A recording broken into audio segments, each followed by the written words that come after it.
Hey there, and welcome back to Felix Culpa, where we talk all things Jesus, theology, biblical studies, and the like. In today's episode, we're going to continue on with our series on interpreting the Bible. This would be part five in that series. And I want to do a couple of things with this video. I want to continue on talking about genres, and we're going to look at the book of Proverbs and talk about that from a genre perspective. But then we're also going to take the time to interpret properly a commonly misinterpreted text of scripture in Proverbs, namely Proverbs 18:21, which says this: Death and life are in the power of the tongue, and those who love it will eat its fruits.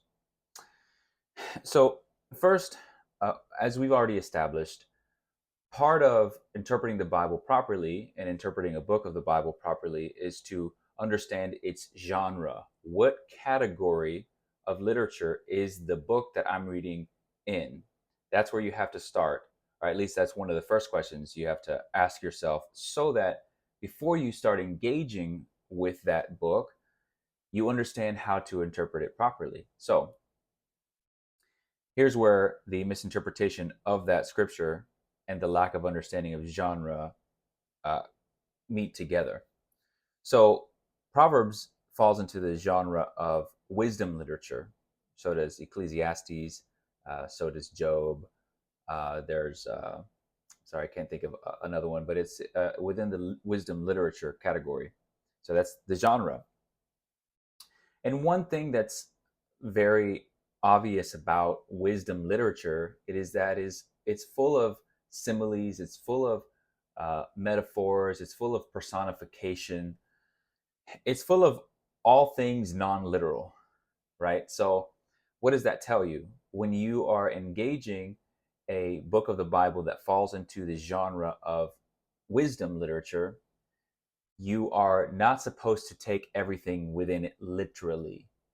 Yes, they are all truths and things that we're supposed to learn and understand and glean from. They're not presented in a literal way, right? Like in Corinthians, one of the epistles, Paul is speaking very literally, right? He's not speaking figuratively when he talks about, taking the Lord's Supper and the consequences of doing that in an improper fashion, right? There's no similes, there's no metaphors, there's no personification.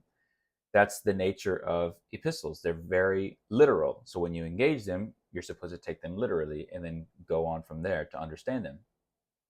But if you take that way of approaching uh, epistles and then you lay that onto approaching wisdom literature the same way, you're going to get bad interpretations. You're going to come away with a bad understanding, really a false understanding of what you're reading, because it's not meant to communicate literal things. Okay, I think I've uh, beat that horse enough. So, understanding the genre of Proverbs, now let's read it again, right? This verse in particular, Proverbs 18:21. Death and life are in the power of the tongue, and those who love it will eat its fruits. Okay, so if we take that literally, that means that I can literally bring death or life to someone or something or to myself by the words that I speak. And there are people who believe that, usually in charismatic circles, uh, in word of faith, even more specifically, believe that. And so if you are ever around somebody that's from that camp or from that way of thinking, they will almost sort of rebuke you if you say anything negative, right? You're not supposed to say anything negative, because if you say something negative, you saying it is part of the thing that you're saying coming into reality, right? So, in other words, words are causal, they cause things to happen. And the reason why this can be so confusing is because we know, just from studying the world, from studying psychology, and in a moment we'll talk about even what Proverbs has to offer, words are very, very, very powerful. If you get an encouraging word and you're really discouraged, it has a way of changing your whole perspective. It can make your whole day, it can make your whole week, it can get you out of a funk that you were in, because you're so deeply impacted by the words that were given to you. But my argument is that words in and of themselves don't have power, like they're containers for some kind of mystical power. That's more actual. That's more actually in line with New Age teaching, right? Which in my opinion has slowly gained a foothold in the church. And one of the areas of the church that it has is in charismatic circles and word of faith circles, because they're so similar, right? Because in the New Age, you speak things into existence, you manifest them by the words that you speak, and it's almost hard to distinguish that from word of faith teaching, right? If you name it and claim it, that's all you have to do, right? And so if it works in a positive direction, it also works in a negative direction. So you're always manifesting your words. But I would submit to you that at least this scripture is not teaching that. And I don't think any scripture teaches or supports that doctrine at all. But we're going to focus on this scripture in particular. So now that we know Proverbs is not literal, we're not supposed to take it literally. Okay, so it doesn't literally mean death and life are in the power of your tongue, right? So if I say I'm dead, obviously you see in this video, I didn't die, right? Well, so there obviously is a limitation to the power of words. And obviously it's not literal. Otherwise, we could call things dead or call things alive and it would happen like that. So even the person that believes that kind of theology has to agree that there's some kind of limitation. But here's a principle of interpretation while we're in this series that is really helpful to consider here. Scripture interprets Scripture. In other words, the best source for understanding terms and ideas is from the Scripture itself, and more specifically from the book that you're reading. So when the author of Proverbs says death and life are in the power of the tongue, what do they mean by that? What would the original audience have understood them to mean? Would they come away with the same understanding that some people have today, that if you speak certain things that your words cause reality to be created? Absolutely not. And here's how we know. We have to read the book of Proverbs. We have to understand how he's using this language. And we've already established that this is not literal. So it's speaking in a hyperbolic way to communicate a truth. So let's go through some scriptures, and I'm really going to belabor this point. This is going to be a lengthier video just to show you the context of Proverbs in the feel of Proverbs, and you'll understand what I mean by that. So let's go to first Proverbs 12:18. It says, "There is one whose rash words are like sword thrusts, but the tongue of the wise brings healing." Okay, so here we have somebody whose words are like thrusting a sword. That's pain, that's death. And the other says the tongue of the wise brings healing, right? So we can hurt people with our words. That's obvious, right? And we can also bring healing and comfort and consolation to people with our words, i.e., death and life. And you're going to see this over and over again. Proverbs 13:3 says this: "Whoever guards his mouth preserves his life. He who opens wide his lips comes to ruin." Right? You see the excuse me. You see the evidence of this in lots of different sayings, right? People say, loose lips sink ships, right? Somebody who has a blabbermouth, or who's just a gossiper, or just talks too much, brings ruin into their life, right? That can happen. We see that all the time, and even Proverbs documents that for us as well. Another scripture, Proverbs 15:1, "A soft answer turns away wrath, but a harsh word stirs up anger," right? If you give somebody a gentle answer, a soft answer, it's gonna diminish somebody's anger. It's gonna cool them down. But if you give them a harsh word, they're gonna charge up and they're gonna become angry. Here we see again the power of our words, the death and life, right? Death and life that our words bring. Okay, another one. Proverbs 16:24, "Pleasant words are a honeycomb, sweet to the soul and healing to the bones," right? And again, this is not literal, but there is a psychological sense in which pleasant words are sweet, right? They're a honeycomb.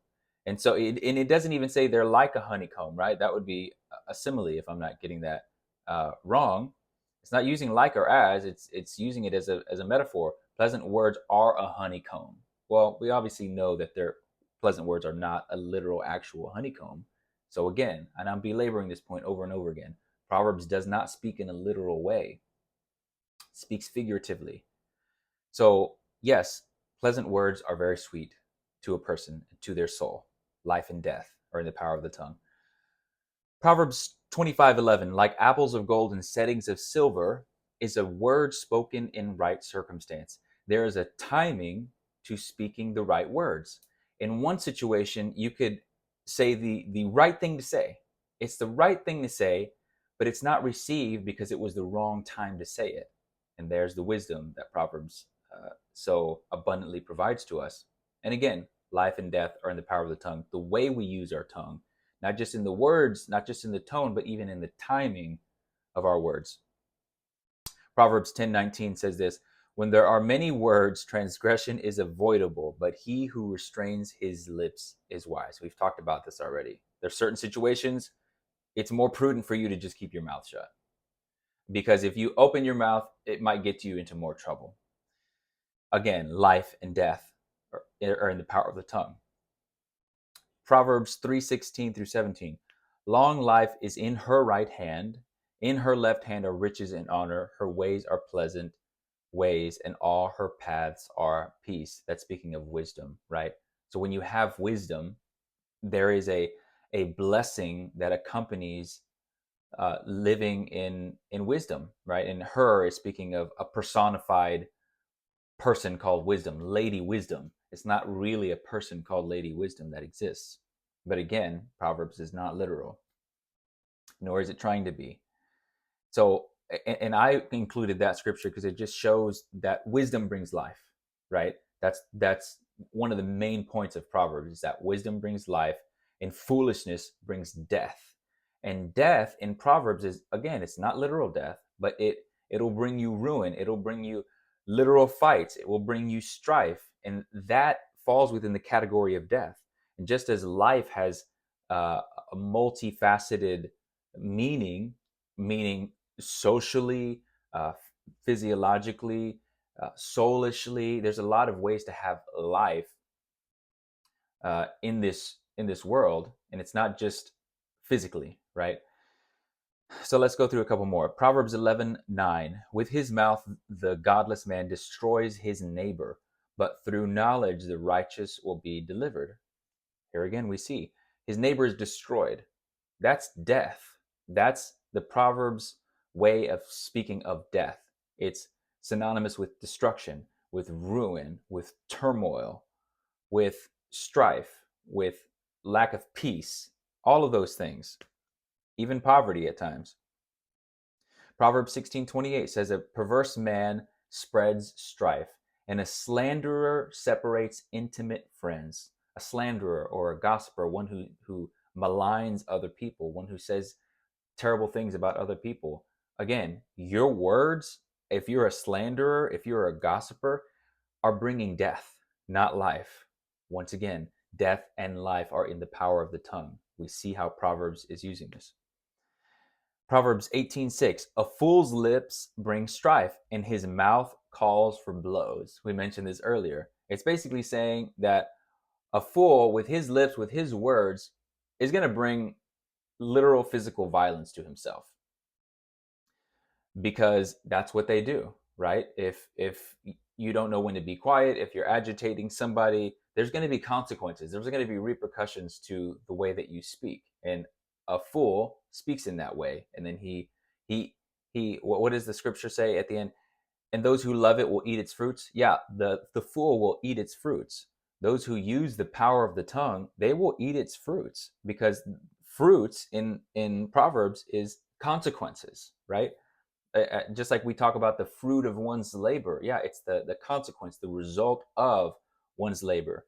And so death and life are two results of the fruit of your lips. So you will eat that. You will reap that for yourself, whether for good or for bad. Okay, here's the last one. And by the way, there were so many more. I just didn't want to belabor this point too hard where you're like, okay, this is kind of getting annoying.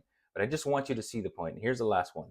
Proverbs 26:20 says, "For lack of wood, the fire goes out, and where there is no whisperer, contention quiets down." And whisperer just means like a gossiper, right? Somebody who, that's how you can kind of visualize a gossiper. They're kind of doing this and they're whispering secrets to other people. Contention quiets down, right? Fights quiet down when there's not somebody going around whispering things about other people. So that brings life, right? When contention is down, that brings more life. When contention is high, it brings more death. So no, this scripture, death and life are in the power of the tongue, does not mean that we create reality with our tongues. That's not what it means. Now, I know some of you, as you watch this, you're thinking, well, this scripture says that, or that scripture says that. And I can assure you that any of those scriptures that you bring up, and if you want to leave them in the comments, you're free to do so, and maybe I'll address those. But there is no scripture in the Bible, it is not a biblical teaching, that we can create reality with our words. Words have psychological power. I think that's what is clearly evidenced through Proverbs and even through our observations, right? Psychologists talk about self-talk, right? There's a way that you talk to yourself that could lead to death or it could lead to life, right? It could lead to a positive state of mind or a negative state of mind. So yes, of course, words are very powerful, but the way in which they're powerful, uh, that's important. That's what's important here. They're not reality creating things, but they are things that affect us psychologically. So that is what that means, and I hope that I've been able to demonstrate that through the scriptures, allowing themselves to interpret themselves, right? So, thank you so much for watching. God bless.